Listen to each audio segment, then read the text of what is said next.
मैं एक training conduct करा रहा हूँ, आप लोग कांटेक्ट कर सकते हैं नीचे दिए गए व्हाट्सएप नंबर पे। ई कॉमर्स में आप सेफली काम करना चाहते हैं अमेज़ॉन फ्लिपकार्ट पे कि आपको रिटर्न भी नहीं आए और आप सेफली अपना फ्यूचर उसमें डिसाइड कर सकें कि आपको किस पर्टिकुलर कैटेगरी में जाना है और कैसे आपको काम करना है।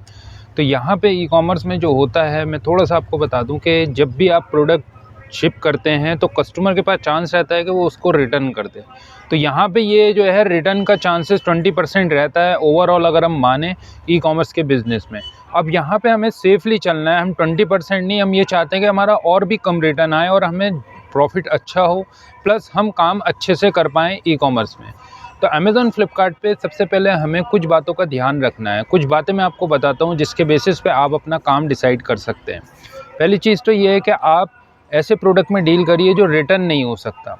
अब बहुत सारे ऐसे प्रोडक्ट आते हैं जो रिटर्न नहीं हो सकते हैं। अमेज़ॉन फ्लिपकार्ट की पॉलिसी है कि भाई ये प्रोडक्ट अगर कस्टमर को डिलीवर्ड होता है, एक बार कस्टमर को डिलीवर्ड हुआ, उसके बाद कस्टमर उसको रिटर्न नहीं कर सकते हैं।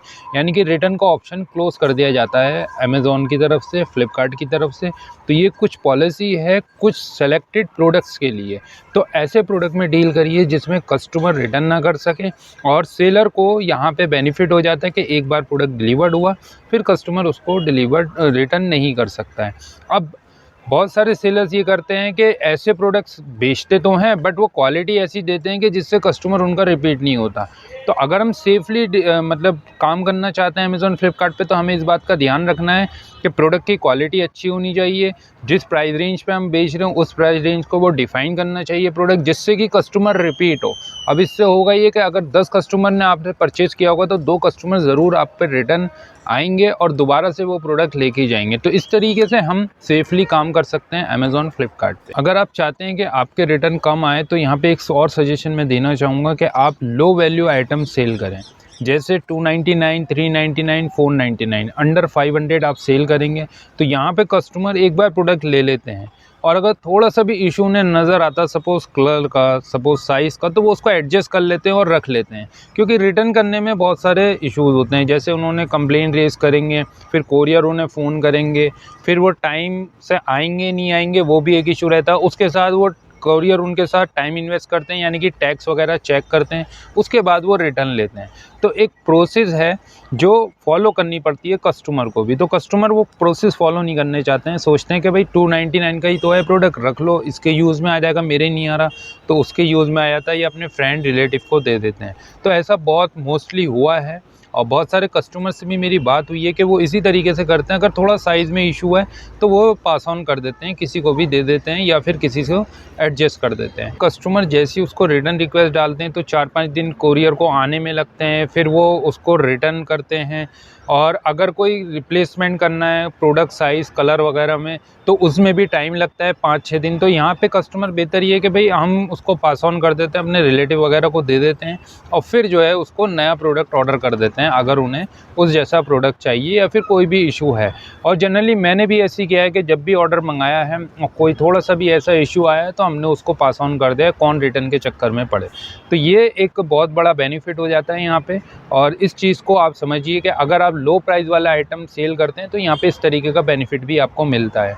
लेकिन इसका मतलब ये नहीं है कि आप इन्हीं प्राइस के प्रोडक्ट सेल करें, वो आपकी मर्ज़ी है। आप 1000 के अंडर भी सेल कर सकते हैं, 1000 से अबव भी सेल कर सकते हैं, कम्प्लीटली आपका डिसीज़न है। इसके अलावा एक और सजेशन मैं आपको देता हूँ कि कभी आप प्रोडक्ट रिटर्न के चक्कर में नहीं पड़ना चाहते हैं और सेफली काम करना चाहते हैं, कस्टमाइज़ प्रोडक्ट सेल करें। कस्टमाइज़ प्रोडक्ट में क्या होता है कि कस्टमर के अकॉर्डिंग आप उसको एडजस्ट करते हैं प्रोडक्ट में। जैसे कोई कस्टमर है, अगर वो हेयर बैंड मंगा रहे हैं, उस हेयर बैंड में कुछ मैसेज लिखवाना हो, कुछ टाइटल लिखवाना हो, तो वो जो है उस पे जो कस्टमाइज़ करते हैं प्रोडक्ट वो लिख के देते हैं। अब वो प्रोडक्ट रिटर्न नहीं हो सकता। तो यहाँ पे ये बहुत बड़ा बेनिफिट है कि भाई आप कस्टमाइज़ वाले प्रोडक्ट जो है वो रिटर्न नहीं कर सकते हैं। कस्टमाइज़ प्रोडक्ट में ये बेनिफिट होता है। इसके अलावा कस्टमर के अकॉर्डिंग आप वहाँ पे मैसेज लिखते हैं या फिर कोई भी टाइटल लिखते हैं। अब ये कोई से भी प्रोडक्ट हो सकते हैं। बहुत सारी लेडीज़ ऐसे काम कर रहे हैं जो हेयर बैंड या फिर इस तरीके के प्रोडक्ट हैं जिसमें वो कस्टमाइज़ करते हैं और प्रोडक्ट को फिर सेल करते हैं, वो प्रोडक्ट रिटर्न नहीं होता है। अब आपको लगता है कि आप टी शर्ट ऐसे सेल कर सकते हैं, आपको लगता है कि आप फुटवेयर में ऐसे कर सकते हैं, तो वो आपके अकॉर्डिंग है, आप किस तरीके से कस्टमाइज़ कराएं और प्रोडक्ट सेल करें, वो रिटर्न नहीं होगा। इसमें जो एक कंसर्न है, रिस्ट्रिक्शन है, वो है नंबर ऑफ़ ऑर्डर्स को लेके। यहाँ पे आपको नंबर ऑफ़ ऑर्डर्स कम पे काम करना पड़ता है। अगर ज़्यादा ऑटोमेटिकली आएंगे, सपोज 100 ऑर्डर 200 ऑर्डर आएंगे, तो आपके लिए भी पॉसिबल नहीं होगा कि एक टाइम पीरियड के अंदर आप सारे के सारे प्रोडक्ट कस्टमाइज़ कर दें कस्टमर्स के लिए। तो यहाँ पे नंबर ऑफ़ ऑर्डर्स पे हमें थोड़ा सा काम करना होता है कि भाई ये हमें जो है कम ही आएंगे, तभी हम इस पे काम कर पाएंगे। तो ये नंबर ऑफ़ ऑर्डर्स को आप थोड़ा सा यहाँ पे माइंड में रखें कि आपको कम नंबर ऑफ़ ऑर्डर्स में काम करना पड़ेगा।